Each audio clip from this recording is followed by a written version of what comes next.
Hi every one. നമ്മൾ ഇന്ന് discuss ചെയ്യാൻ പോകുന്ന ടോപ്പിക്കാണ് social interaction and social skills in autism. Autism പ്രധാനമായിട്ട് 3 മേഖലയിലാണ് ബാധിക്കുന്നത്. 1 communication, 2 learning, 3 social interaction. Autism ഉള്ള പല കുട്ടികളിലും സോഷ്യൽ ഇൻട്രാക്ഷൻ സ്വാഭാവികമായി വരണമെന്നില്ല. അവർക്ക് eye contact, joint attention, conversation skills, perspective taking അല്ലെങ്കിൽ നോൺ വെർബൽ ക്യൂസിനെ മനസ്സിലാക്കാൻ വളരെയധികം ബുദ്ധിമുട്ടായിരിക്കും. അതുപോലെ തന്നെ സോഷ്യൽ സ്കിൽസ് മനസ്സിലാക്കാനും വളരെയധികം പ്രയാസമായിരിക്കും. അതൊരു ഗ്രൂപ്പ് കോൺവെർസേഷൻസ് ഫോളോ അപ്പ് ചെയ്യാനോ അല്ലെങ്കിൽ കളിയുടെ ഇൻസ്ട്രക്ഷൻസ് മനസ്സിലാക്കാനോ അവർക്ക് കഴിയണമെന്നില്ല. ഇത് ചിലപ്പം സെൻസറി സെൻസിറ്റിവിറ്റി കൊണ്ടോ അല്ലെങ്കിൽ ഭയങ്കരമായിട്ടുള്ള ഡെയിലി റുട്ടീൻസ് കൊണ്ടൊക്കെ ആയിരിക്കണം അവർക്ക് സോഷ്യൽ ഇൻട്രാക്ഷൻ ബുദ്ധിമുട്ടായിട്ട് തോന്നുന്നത്.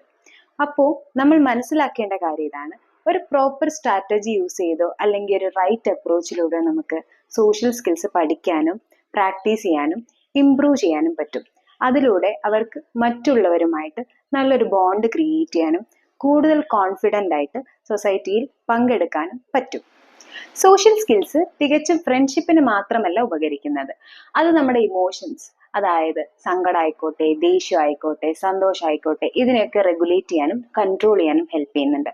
അതോടൊപ്പം ക്ലാസ് റൂമിൽ കുറച്ചും കൂടി ഇഫക്റ്റീവായിട്ട് പാർട്ടിസിപ്പേറ്റ് ചെയ്യാനും ഡെയിലി റുട്ടീൻസ് എഫിഷ്യൻ്റ് ആയിട്ട് ചെയ്യാനും ഹെൽപ്പ് ചെയ്യുന്നുണ്ട്. ആസ് എൻ അഡൾട്ട്, അതൊരു പാരന്റ് ആയിക്കോട്ടെ, ടീച്ചർ ആയിക്കോട്ടെ, തെറാപ്പിസ്റ്റ് ആയിക്കോട്ടെ, നമ്മൾ ചെയ്യേണ്ടത് കുട്ടികൾക്ക് എപ്പോഴും ഒരു സേഫ് ആയിട്ടുള്ള എൻവയോൺമെന്റ് ക്രിയേറ്റ് ചെയ്ത് അതിലൂടെ അവരെ കൂടുതൽ സോഷ്യൽ ഇന്ററാക്ട് ചെയ്യിപ്പിക്കുക, അതോടൊപ്പം സോഷ്യൽ സ്കിൽസ് ഇംപ്രൂവ് ചെയ്യാനുമാണ് ശ്രദ്ധിക്കേണ്ടത്.